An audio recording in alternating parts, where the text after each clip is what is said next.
சத்தியமித்திரன் ஆன்மீக செய்திகள் வாசிப்பது மரியமெர்சி.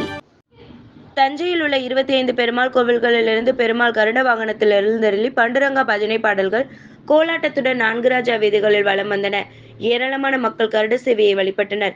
இதனால் தஞ்சை நகரமே விழாக்கோலம் பூண்டுள்ளது. தமிழ்நாடு அரசின் இந்து சமய அறநிலையத்துறை, தஞ்சாவூர் அரண்மனை தேவஸ்தானம், ஸ்ரீ ராமானுஜ தரிசன சபா ஆகியவை சார்பில் ஆண்டுதோறும் இந்த விழா விமர்சையாக நடைபெற்று வருகிறது. 90ஆம் ஆண்டாக நடைபெற்ற இந்த விழா 28ஆம் தேதி வெண்ணாற்றங்கரை ஸ்ரீ நரசிம்ம பெருமாள் சன்னதியில் திவ்ய தேச பெருமாள்களுக்கு திருமங்கை ஆழ்வார் மங்கள சாசனம் நடைபெற்றது. பின்னர் வெண்ணாற்றங்கரையிலிருந்து இன்று திவ்ய தேச பெருமாளுடன் கருட வாகனத்தில் புறப்பட்டு கீழ வீதி, தெற்கு வீதி, மேல வீதி, வடக்கு வீதி ஆகிய ராஜ வீதிகளில் வீதியுலா நடைபெற்றது. இதில் நீலபேக பெருமாள், நரசிம்ம பெருமாள், மணிக்குன்ற பெருமாள், வேலூர் வரதராஜ பெருமாள், கல்யாண வெங்கடேச பெருமாள், யாதவ கண்ணன், கொண்டிராஜா பாளையம் யோக நரசிம்ம பெருமாள், பள்ளி அக்ரகாரம் கோதண்டராமர் கீழ வீதி வரதராஜ பெருமாள், தெற்கு வீதி கலியுக வெங்கடேச பெருமாள் உள்பட 25 கோயில்களிலிருந்து பெருமாள் கருட வாகனத்தில் எழுந்தருளி ராஜ வீதிகளில் ஒரே நேரத்தில் பக்தர்களுக்கு சேவை சாதித்தனர். பாண்டுரங்கா பஜனை பாடல்கள் கோலாட்டத்துடன் வீதி விழா வந்த கருட சேவையை ஏராளமான மக்கள் கண்டு வழிபட்டனர். மயிலாடுதுறை மாவட்டம் குத்தாலத்தை அடுத்த சேத்திராபாலபுரத்தில் பழமை வாய்ந்த காலபைரவர் ஆலயம் அமைந்துள்ளது.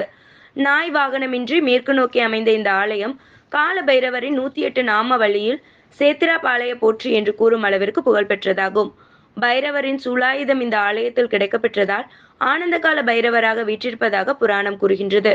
அர்ஜுனன் வழிபட்டதாக புராணம் கூறும் இந்த ஆலயத்தில் வைகாசி மாத தேய்பிறை அஷ்டமியை முன்னிட்டு பைரவருக்கு பால், பன்னீர், இளநீர், சந்தனம் கொண்டு சிறப்பு அபிஷேகம் ஆராதனைகள் நடைபெற்றன. தொடர்ந்து திருமண தடை நீங்கவும், நினைத்த காரியம் கைகூடவும் தேங்காய், பூசணிக்காய், பாவற்காய் இவற்றில் தீபமிட்டு காலை முதலே ஆயிரக்கணக்கான பக்தர்கள் ஆலயத்தை சுற்றி 11 சுற்றுகள் வலம் வந்து வழிபாடு நடத்தினர்.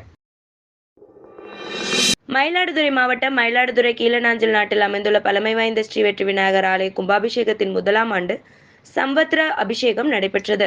இதனை முன்னிட்டு சிறப்பு கணபதி ஹோமம், நவகிரக ஹோமம் ஆகியவை செய்யப்பட்டு ஹோமத்தில் வைத்து பூஜிக்கப்பட்ட புனித நீர் கொண்டு விநாயகருக்கு அபிஷேகம் செய்யப்பட்டது. தொடர்ந்து பால், பன்னீர், இளநீர், திரவிய பொடி, மஞ்சள், சந்தனம் உள்ளிட்ட 16 வகை பொருட்களை கொண்டு மகா கும்பாபிஷேகம் நடைபெற்றது. தொடர்ந்து தீபாராதனை செய்யப்பட்டது. இதில் ஏராளமான பக்தர்கள் பங்கேற்று சுவாமி தரிசனம் செய்தனர். மயிலாடுதுறை மாவட்டம் குத்தாலம் அருகே தேரலந்தூரில் பழமை வாய்ந்த செங்கமலவள்ளியுடனாகிய ஸ்ரீ ஆமவரியப்பன் பெருமாள் கோவில் அமைந்துள்ளது. கவி சக்கரவர்த்தி கம்பன் பிறந்த ஊரான இங்கு அமைந்துள்ள இந்த ஆலயம் 1500 ஆண்டுகள் பழமை வாய்ந்ததும், திருமங்கை ஆழ்வாரால் 45 பாசுரங்களால் மங்களா சாசனம் செய்யப்பட்ட 108 திவ்ய தேசங்களில் 10வது திவ்ய தேசமாகும். இக்கோவிலில் மூலவர் ஸ்ரீ தேவாதிராஜன் என்ற பெயரிலும், உற்சவர் ஆமரவியப்பன் என்ற பெயரிலும் அருள்பாலிக்கின்றனர். புகழ்வாய்ந்த இவ்வாலயத்தின் வைகாசி பிரம்மோற்சவ பெருவிழா கடந்த 20ஆம் தேதி கொடியேற்றத்துடன் தொடங்கி நடைபெற்று வருகிறது. தினம்தோறும் பெருமாள் வீதி உலா நடைபெற்று வருகிறது. விழாவின் முக்கிய நிகழ்ச்சியான திருத்தேரோட்டம் நடைபெற்றது.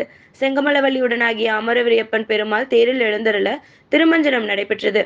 தொடர்ந்து தீபாராதனை செய்யப்பட்ட தேரோட்டம் துவங்கியது. பக்தர்கள் பாண்டுரங்கா கோவிந்தா கோபாலா என்ற கோஷத்துடன் வேண்டி தேரை வடம் பிடித்து இழுத்தனர். 4 ரத வீதிகளில் தேர்வலம் வந்து நிலையை அடைந்தது. ஏராளமான பக்தர்கள் இதில் கலந்து கொண்டனர்.